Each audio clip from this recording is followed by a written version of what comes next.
सज्जनों, देवियों, नमस्कार। यह तकाज़ुन है। आइए आज भविष्य के लिए ज्ञान जोड़ें। आपको क्या लगता है कि 83% खुशहाल लोगों के पास क्या है? यह एक शौक है।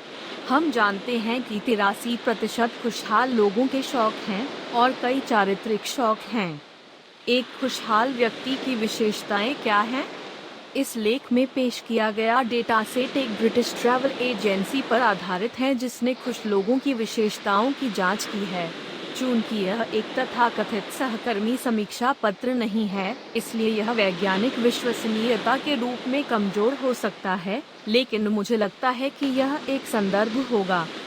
हमने 2000 लोगों पर विभिन्न सर्वेक्षण किए और उन्हें 3 पैटर्न में विभाजित किया। जो लोग सोचते हैं कि वे बहुत खुश हैं, जो लोग सोचते हैं कि वे काफी खुश हैं, और जो लोग सोचते हैं कि वे दुखी हैं, और जांच करते हैं कि अंतर क्या है। मैंने सोचा कि यदि हाँ, तो हम एक खुश की विशेषताओं को समझ सकते हैं। व्यक्ति, यह इस बारे में है कि लोग आमतौर पर क्या खुश करते हैं। परिणाम स्वरूप खुशहाल लोगों की 3 विशेषताएं सामने आईं। 1. 83% खुशहाल लोगों के शौक हैं। मुझे लगता है कि यह स्पष्ट है, लेकिन भविष्य दिलचस्प है।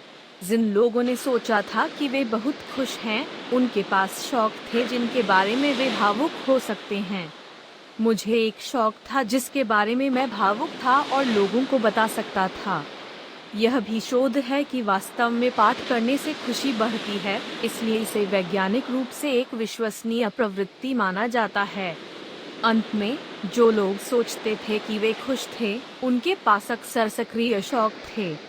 वैसे, जो लोग सोचते हैं कि वे दुखी हैं, उनके पास शौक होने का 53% मौका था। इसलिए यह कहा जा सकता है कि उनके पास एक शौक है या नहीं कि वे दूसरों से बात कर सकते हैं। मानव खुशी पर एक बड़ा प्रभाव पड़ता है जो मुझे लगता है उन लोगों की तुलना करते समय जो बहुत दुखी लोगों से बहुत खुश हैं। शौक होने की संभावना में 3 गुना अंतर था। तो खुश लोग किस तरह के शौक करते हैं? 1. साइकिल चलाना। 2. स्की। 3. नाव। 4. यात्रा। 5. लंबी पैदल यात्रा। और इसी तरह। चूंकि मूल सर्वेक्षण एक ट्रैवल एजेंसी द्वारा आयोजित किया गया था, इसलिए यह संदेह हो सकता है कि यात्रा चल रही है, लेकिन आप देख सकते हैं कि ऐसे कई लोग हैं जिनके पास काफी सक्रिय शौक है। इंडोर शौक के लिए, हर कोई जिसने कहा कि वे बहुत खुश थे और जिन्होंने कहा कि वे दुखी थे, सभी के पास पढ़ने, संगीत सुनने, संगीत वाद्य यंत्र बजाने और गाने गाने जैसे शौक थे। उस अर्थ में, यह सोचा जाता है कि जो खुशी निर्धारित करता है वह एक शौक है, जैसे कि एक सक्रिय शौक या एक जोरदार खेल। एक शौक है जो आपको बाहर जाने और दूसरों से बात करने की अनुमति देता है।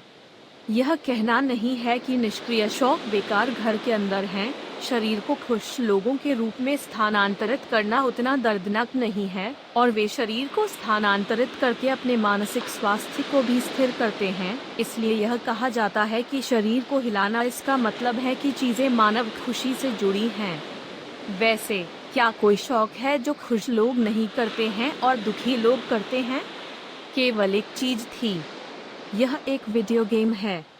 यह एक बुरा खेल भी नहीं है, लेकिन जो लोग उदास या मानसिक रूप से डेंटेड महसूस करते हैं, वे एक परिचित शौक में कूदने की अधिक संभावना रखते हैं।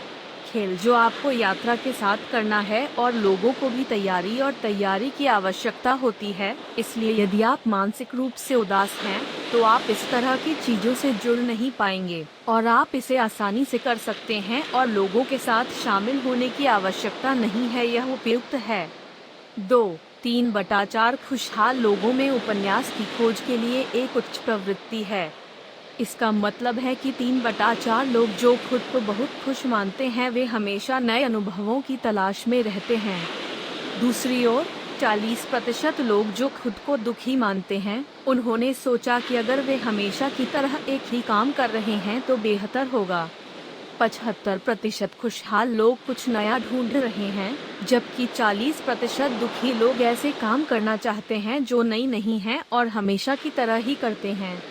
नई चीजों में दिलचस्पी लेना और उन्हें चुनौती देने में सक्षम होना महत्वपूर्ण है। मनोवैज्ञानिक रूप से आराम क्षेत्र क्षेत्र जहां आप सुरक्षित महसूस करते हैं की एक अवधारणा है, और मुद्दा यह है कि क्या आप इस सुविधा क्षेत्र को छोड़ सकते हैं। एक नया अनुभव करने या ऐसा कुछ करने के लिए जो आपने कभी नहीं किया है, आपको इस सुविधा क्षेत्र को छोड़ना होगा। हम यह भी जानते हैं कि 61% खुशहाल लोग सक्रिय रूप से इस सुविधा क्षेत्र को छोड़ देते हैं। दूसरी ओर केवल 25% दुखी लोगों ने इस सुविधा क्षेत्र को छोड़ दिया। उच्च स्तर की बौद्धिक जिज्ञासा और कुछ जानने या अनुभव करने की इच्छा खुशी को जन्म देती है। हम एक तेजी से बदलते युग में होने जा रहे हैं, इसलिए जो लोग जिज्ञासा के साथ विभिन्न चीजों को चुनौती दे सकते हैं वे अधिक खुश होंगे। वैसे ऐसा लगता है कि जो लोग खुश हैं और जो खुश नहीं हैं, उनके पास अपनी यात्राओं की योजना बनाने के अलग अलग तरीके हैं। खुश लोग दिलचस्प संस्कृति, स्वादिष्ट भोजन और ऐतिहासिक विरासत को महत्व देते हैं, लेकिन दुखी लोग आश्चर्यचकित होते हैं कि क्या अच्छे या खराब मौसम, छोटी यात्रा दूरी और होटलों की सफाई जैसी नकारात्मक चीजें हैं। ऐसा लगता है कि जांच करने की उच्च प्रवृत्ति थी। यहाँ तक कि अगर आप एक यात्रा करते हैं तो ध्यान देने के बिंदु बहुत अलग हैं। क्या जिज्ञासा आपके मन और शरीर को स्वस्थ रखने के लिए कुछ नया उपयोगी जानने की कोशिश नहीं कर रही है? 3. खुशहाल लोगों की अफवाह कम होती है।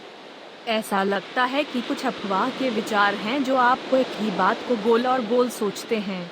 खुश लोग अपने सिर में पिछली असफलताओं, नाराजगी, क्रोध आदि के बारे में अनिश्चित काल तक सोचते हैं। यह लंबे समय से कहा गया है कि इस अफवाह वाले लोग अवसाद और चिंता से ग्रस्त हैं, लेकिन दुखी लोग पिछले विफलताओं और दूसरों की ईर्ष्या के बारे में सोचते हैं, जो खुश लोगों की तुलना में प्रति सप्ताह औसतन 1 घंटे 29 मिनट या उससे अधिक प्रति सप्ताह मुझे पता है। यहाँ तक कि अगर आप एक यात्रा पर जाते हैं तो ऐसे लोग हैं जो केवल उड़ान देरी और परेशानियों पर ध्यान देते हैं, और ऐसे लोग हैं जिन्हें परेशानी होती है लेकिन यात्रा समाप्त होने तक उन्हें पूरी तरह से भूल जाते हैं और मजे करते हैं। खुशी और दुख के बीच का अंतर यह है कि इस तरह से ध्यान केंद्रित करना है। मानव संबंधों में भी एक बिंदु है, और यह ज्ञात है कि खुश लोग अक्सर नए लोगों और दोस्तों से संपर्क करते हैं। खुश लोग सप्ताह में औसतन 6 दोस्तों के संपर्क में रहते हैं, जबकि दुखी लोगों के पास औसतन 2 होते हैं। इसके अलावा हम जानते हैं कि खुश लोगों की अंग्रेजी में उच्च आध्यात्मिक प्रवृत्ति होती है। 80% खुशहाल लोगों में आध्यात्मिक प्रवृत्ति थी और 58% दुखी थे। यहाँ आध्यात्मिक जीवन के अर्थ और अपने स्वयं के जन्म के अर्थ का एक सार विषय है। कृपया इसे संदर्भ के रूप में देखें।